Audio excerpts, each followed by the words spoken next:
Media మిత్రులకు అందరికీ కూడా నా హృదయపూర్వక నమస్కారాలు. ఈరోజు మా అందరి ప్రీతమ నాయకులు, బడుగు బలహీన వర్గాల ఆశాజ్యోతి, పేదల పెళ్లిది ఈరోజు అభినవ పూలేలా ఈరోజు ఆంధ్రప్రదేశ్ రాష్ట్ర అభివృద్ధి కోసం ఆర్ఎన్ఎస్లో కూడా కృషి చేస్తున్న వైఎస్ జగన్మోహన్ రెడ్డి గారి ఆశీస్సులతో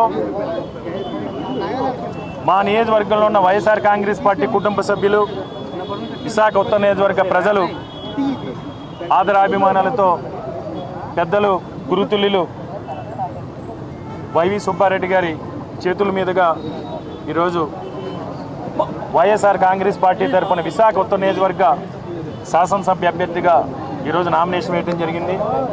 ఈ నామినేషన్ కార్యక్రమంలో వేలాదిగా తరలి వచ్చి ఈ నామినేషన్ కార్యక్రమాన్ని విజయవంతం చేసి నాకు ఆశీస్సులు అందించిన విశాఖ ఉత్తర నియోజకవర్గ ప్రజలకు, ముఖ్యంగా వైఎస్ఆర్ కాంగ్రెస్ పార్టీ అభిమానులకు, నాయకులకు, కార్యకర్తలకి మీ అందరికీ కూడా ధన్యవాదాలు తెలియజేసుకున్నాను.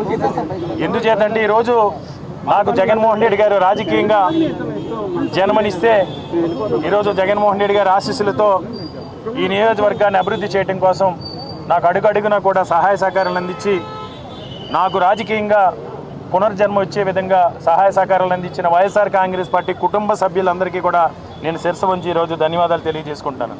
తప్పకుండా ఏదైతే నమ్మకంతో జగన్మోహన్ రెడ్డి గారు రెండోసారి వైఎస్ఆర్ కాంగ్రెస్ పార్టీ తరఫున నాకు అవకాశం కల్పించారో అవకాశాన్ని సద్వినియోగం చేసుకుని మా నాయకులు, కార్యకర్తలు, ప్రజల అభిమానులు అందరి సహాయ సహకారాలతో రేపు జరగబోతున్న ఎన్నికల్లో అఖండ మెజార్టీతో గెలిచి జగన్మోహన్ రెడ్డి గారికి వైఎస్ఆర్ కాంగ్రెస్ పార్టీ విశాఖ ఉత్తర నియోజకవర్గం తరఫున ముఖ్యమంత్రిగా ప్రమాణ స్వీకారం చేసే కార్యక్రమానికి మేమందరం కూడా ఘన స్వాగతం పలకబోతున్నాం.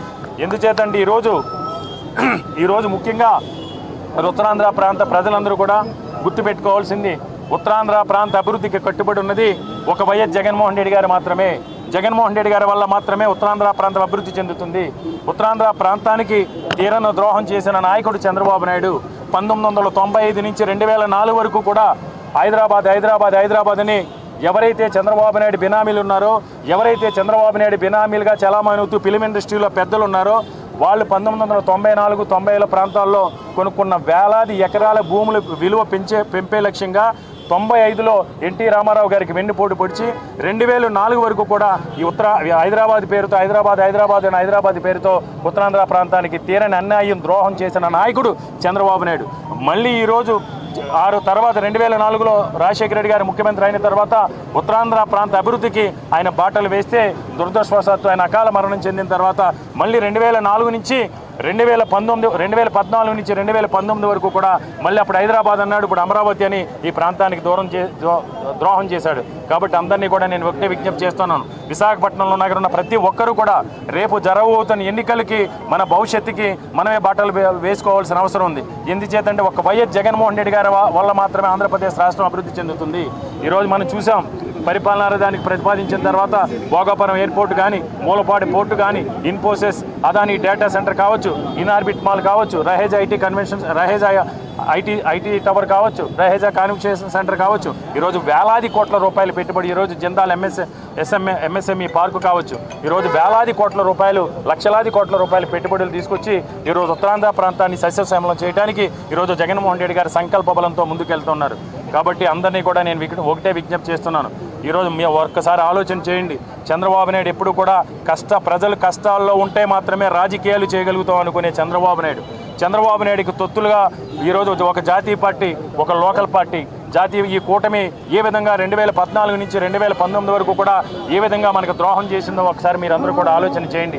ఈరోజు వాళ్ళు కనీసం సీట్లు కూడా సర్దుబాటు చేసుకోలేని పరిస్థితుల్లో వాళ్ళు ఉంటే రేపు ఏ విధంగా ఆంధ్రప్రదేశ్ రాష్ట్ర అభివృద్ధికి వారు పాటుపడతారని మీరందరూ కూడా ఆలోచన చేయండి.